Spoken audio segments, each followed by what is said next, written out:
Hey guys, Max from Go Industrial here. Today I will be walking you guys through how to repair the two most common problems when it comes to QuickShots when they do sort of break down, which is your pump and your handpiece. They're the only two main things that I've come across throughout the years that I've been a service technician that really do fail. So yeah, let's get into it. So obviously we've got the QuickShot in front of us with the handpiece.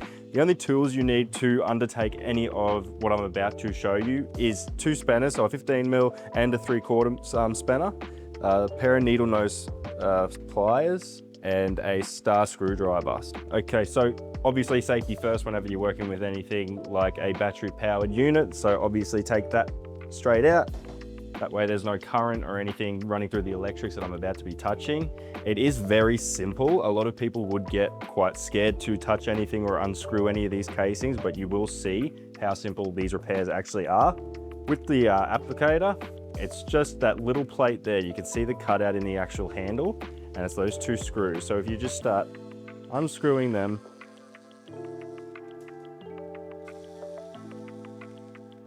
that plate comes off, and then it exposes both your connection where the fluid actually goes into the chamber and your electrical connections for the solenoid, so it opens and closes when you pull that trigger. So when it comes to pulling the plug, find the white tab, finger in, pull out. That's it. It is now disconnected completely from the actual unit, and then it's just a case of grabbing your 15mm spanner, and right on that nut just below the actual feed tube, you should just be able to start unwinding that. Okay, so now that I have unscrewed the actual hose to the fluid chamber and the electrical connections, you're left with your bare applicator. And that's when you get your brand new one straight out of the box. You get a brand new plate that I've just unscrewed on the old one, plus the brand new applicator with all your connections, all your feed lines, everything like that. You just take these little yellow casings off the connections. Now you will notice on the old one, there is a little rubber gasket just on the edge of the white, which it does not come with a new one when you get a new applicator. So you do need to transfer that gasket over. It basically just eliminates if you do have any sort of liquid spillage from the hose at any point in time. It stops any of the paint or whatever you're spraying from getting into the electrical connections and doing a lot more damage than you mean to do. So just put that one on like that. All right. Now we can get back to connecting everything.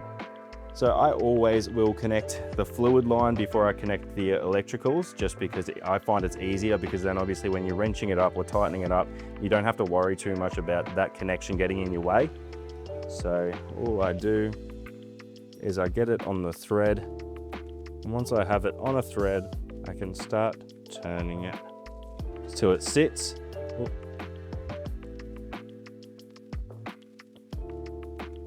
So when it comes to actually connecting everything up to the new applicator, I do like to connect the fluid section first before the electrical, just because when it comes to tightening it up, you don't have this sort of getting in the way and stopping you from getting enough leverage to tighten it up. And you'll be there all day just trying to tighten it up.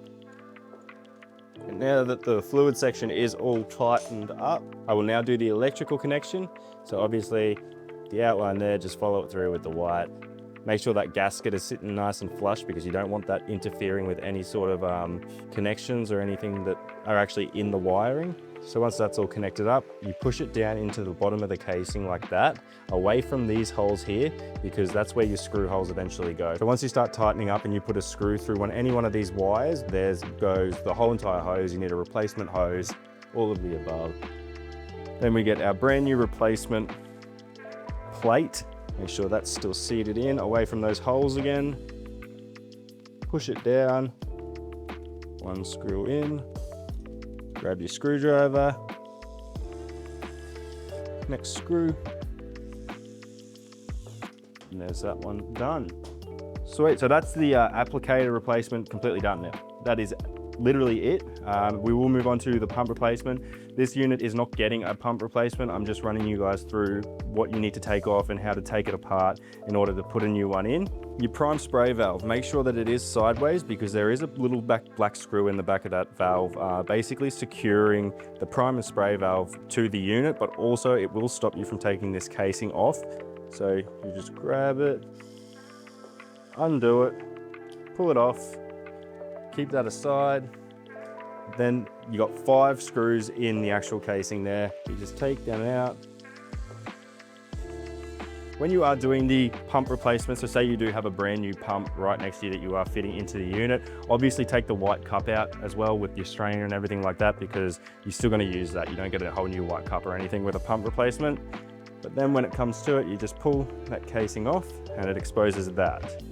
Believe it or not, this is your internals. This is basically it when it comes to the pump of a QuickShot. So whenever you're doing a pump replacement, it is just exactly the same in the handpiece that I just showed you with that connecting hose. So you just undo that. Sometimes you do need to get the 3/4, that's why I have it here, just to fasten the outlet valve on the front, because it does spin. So then you just undo it like that. Now that I've undone the fluid section, you'll see just like in the handpiece, there is another one of these connections. So you just unclip that from there, get that out of the way. That leaves you completely with just the pump, and that's when your needle nose pliers come in, and you just pull that grounding wire that's at the back of the unit just off, just like that. And that should allow you to just literally pull the pump out. So once the pump's out, you grab your new one, you put it back in exactly the way that it goes in, so it should all fit nice and snug. So again, look at the cog, make sure that the cog marries up with the actual motor on the back. There we go. Push it in, and as you can see, it's all nice and snug. There's no sort of gaps, it's in where it needs to be. And you grab your pliers again, grab the grounding wire, insert onto the back of the pump again. Now that that's in, okay, again, keep any wires away from these holes that are here, because again, that's where the screws do go through the unit, and you don't really want to be putting holes in your wires of this unit, because the hoses themselves are extremely expensive. Again, this is that gasket that I was talking about earlier. Grab that out, make sure it's the right way around, attach it to the connector, and again, I always do the fluid section first and then the actual connection, the electrical connections.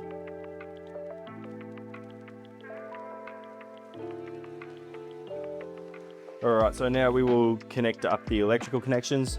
So basically grab the housing there, grab the connector.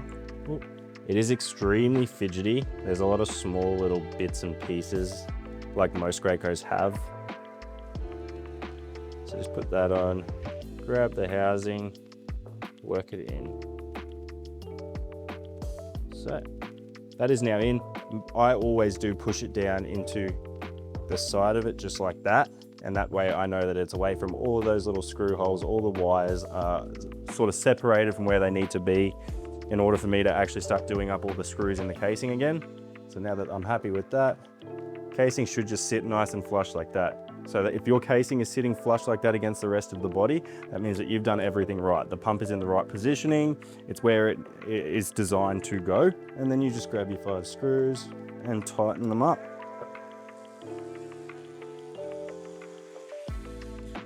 Sweet. Now we get back to prime spray valve. That goes back on, so make sure that it's facing the spray position. Clip it in. Grab the bolt or the screw that was fastening that to the actual unit, and then just start pushing that into the back of the unit, and you should be able to start doing that. Put your battery back in and just make sure that everything's working as it should. It sounds good, all of the above. So turn the trigger lock off. Yeah. Done and done, and that is basically it. So when it comes to a QuickShot, those are the only 2 real big things that I've ever had to replace. But yeah, it's very simple. A lot of people do sort of get scared, I would say, because it's electric, it's DeWalt powered, all of the above. But no, it's one of the more simple fixes that we do undertake here. Get you guys back to spraying. Thanks, guys.